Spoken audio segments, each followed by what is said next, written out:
What's going on, everybody? We have Jacquie Franciulli, covers Virginia for Wahoos247, here to talk about the big game, Miami and Virginia, top 25 showdown. Jacquie, how are you? I'm doing great. How are you doing? Good. Let's get right into it. Miami 11-1, 2-0 in the conference. Virginia coming off their first loss, 8-1, 1-0 in the conference. 8:30 ACC Network Tuesday night at the Watsco Center. Let's talk about Virginia. Again, this last game, I had a chance to watch it against Houston. In particular, just obviously the great start, and then just kind of got away from them there and was kind of chasing points the rest of the way. What's your kind of takeaways from that one? Essentially, obviously, Houston's a really good team, but what did Houston do well? What did Virginia not do well enough to get the win? Well, it's you can see the talent level difference between Houston and Virginia in regards to what they're able to do with one or two slight plays, taking advantage on Virginia's mistakes, especially on some of the defensive stops that Virginia couldn't muster, and then Houston taking advantage of those things and being efficient offensively. They also out-hustled them underneath the rim a couple of times.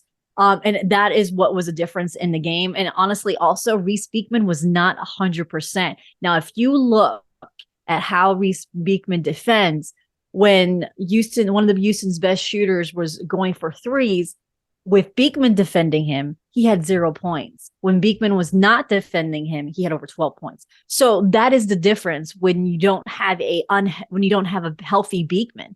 So Virginia is hoping that Reese is going to be playing a little bit better against Miami, but you're also going to have to reevaluate where Reese is after playing a long game. He played 33 minutes. That's a lot for a guy who is coming out from a hamstring injury. So they're going to reevaluate. But that was kind of like one of the big things that you were seeing was that Virginia was not getting the necessary defensive stops.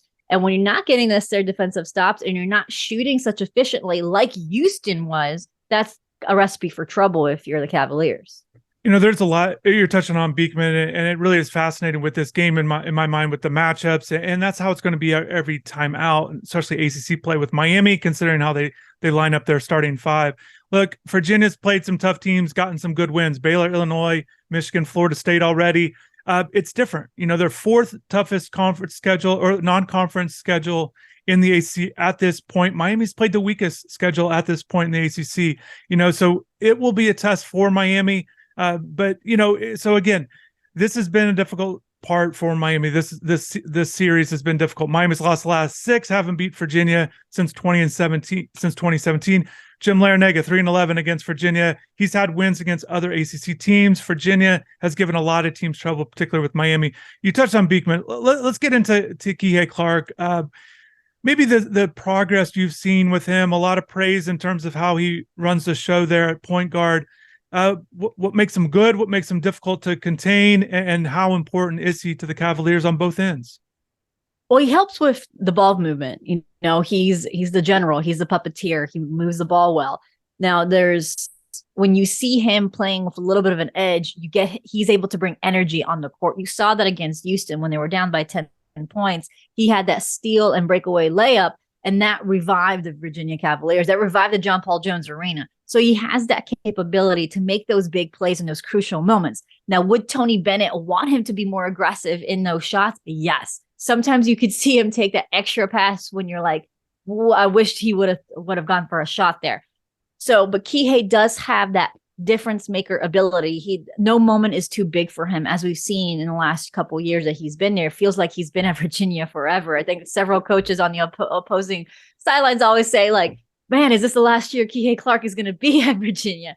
But yes, that is the difference between Kihei. He's able to keep composed. He's able to move the ball well. And with him and Ben Vanderplas, those are the two guys that have the greatest vision for Virginia. So if you're a Miami fan, you're looking at those two guys. Ben Vanderplas is a guy that will be coming off the bench for Virginia. He's usually the first one off. He's a transfer that just came in for the Cavaliers. So those are the guys that really drive the ball, create good ball movement. And then the Reese Beekman is a guy who usually is making those defensive big stops and then capitalizing on the offensive end. And from a Miami standpoint, Nigel Pack, the point guard for the Hurricanes, missed last game with an illness. We will see if he'll be ready to go. I think he's certainly very important on the offensive end, but he's got to be able to defend as well. And now we're starting to get in some matchup stuff in terms of opponents and teams. And Nigel Pack has been up and down at times. Offensively, he hasn't been there the last 4 games. in single digits. So they're looking for him to be able to knock down some threes, but he's got to be able to defend Clark and kind of handle the pressure as well as a ball handler. I think some of these things are still question marks with Nigel, and we'll see how things go moving forward, because once again, competition obviously ramps up in this one. You touched on Beekman. Again, the guard spot, Isaiah Wong's been on such a tear lately from a Miami standpoint, but with Beekman there, and then also Franklin, kind of what those two guys give the Cavaliers on the perimeter in that starting five. Yeah, and that's the big question for Virginia right now, because they've actually been struggling from outside the arc the last few games. That wasn't the storyline in the first few games of the season. If you remember just watching Virginia play, showed a team that was much better from the 3-point range, but it's like they've been struggling. I believe they're around 30% the last few games. So that is an area where Virginia was doing well early on, but it's kind of taken a step back. But Armaan Franklin, when he's hot, he is one of the best players on the court for Virginia offensively. And, last season we couldn't see much of that because he was dealing with a turf toe during majority of that ACC schedule. So just seeing what he's capable of, that is a difference maker for Virginia as they head to the road, because if they're shooting well from 3-point range, it's really hard to stop this Virginia team. You touched on just with those two guys again. Isaiah is going to be matched up with one of them. For Miami, Wooga Poplar stepped up. He's the fifth option offensively in the starting five, but he had 20 points career high last game against St. Francis. I know it's only St. Francis, but just good for Wooga to kind of have some positive momentum going into it. And he's certainly going to have to play well in this one on both ends. Again, this is a game where Miami's got to play well on both ends to come away with the win. I'm fascinated by the front court. Essentially, once again, week in and week out, game in and game out, with Miami, the way they line up their starting five. Jordan Miller, undersized at 6'7", but can rebound and jump really well. It would be a great matchup with Jaden Gardner and Norchad Omier, very similar style or in similar size as well. But, Shedrick's there. So it kind of makes things interesting from a Miami standpoint of how they're going to match up. And this is where I think it gets interesting, because Shedrick, what he's able to do, looks like he can give Miami troubles once again on both ends of the court. Yeah, no, Caden Shedrick is a different player than we've seen him before. He's more controlled. He's not a liability for foul trouble as he was maybe possibly last year. I feel bad for him a little bit because it feels like people want to just keep hitting him in the face. If you watched a couple games, he's had a couple of bloody noses, and a couple of watched the Michigan game, he got pummeled a little bit on there and somehow got called a foul on him. But yeah, Caden is a tough physical guy underneath the rim. He does his work well there, and he can be a difference maker inside the paint for them. He was also someone that, if you looked at that game against Houston, provided a couple of good, moments for the Cavaliers, especially with rebounding, because although it looked like Houston completely dominated underneath the rim, they actually only out rebounded by Virginia by like 2 or 3. And a lot of the reason was Caden's effort. So he is definitely a difference maker for Virginia in that front court. Before we get into some of the guys on the bench to pay attention to, look, we talk so much about what Virginia does defensively, and to me, what stands out is they all can play defense. I mean, it's not just one guy, and some teams can be good defensively with just one guy. But what's been working offensively, so far this season, again, playing some good opponents. Ken Palm ranks them 11th offensively with their efficiency rating. What's kind of working offensively? Again, Virginia's not a team that, because they get so much credit defensively, but offensively, what are they doing well as a team? Well, what they do well is a little, I know I touched on saying that I wish Kihei Clark was a little more aggressive, but at the same time, they are taking good shots. The shots that they're taking, even though they're missing some of them, are shots where I understand why they took it. That's a good shot to take.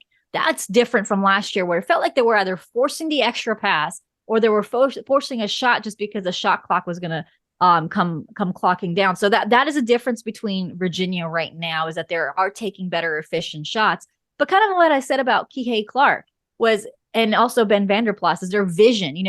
Ben, again, is a new transfer. He's one of the guys looking up from the bench. He has good vision to see the court and to make that pass and that assist in order for Virginia to get more points offensively and being efficient on that side. That's the difference between Virginia this year. It feels like they're not forcing anything, and they're able to move the ball well because of the playmakers that they have. And they also have more depth. That's something that they didn't have last year, where they have 1 or 2 guys that they can rely on the bench that they can bring in. And stay with the bench then. What's Virginia trying to get from their bench? What essentially maybe what are they looking for? What would be a successful outing for the bench? What are they trying to do when they get in there? And maybe you've touched on it, I know, but just maybe the one or two key players off the bench that are important to the Cavaliers right now.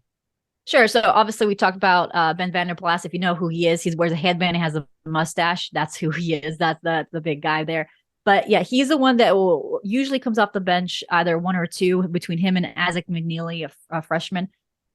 He's the guy who's, again, more of a puppeteer. He's been struggling shooting the last 3 games. But again, he's one that allows some good ball movement. Isaac McNeely had his best game actually against Houston. He had no turnovers in 25 minutes of play.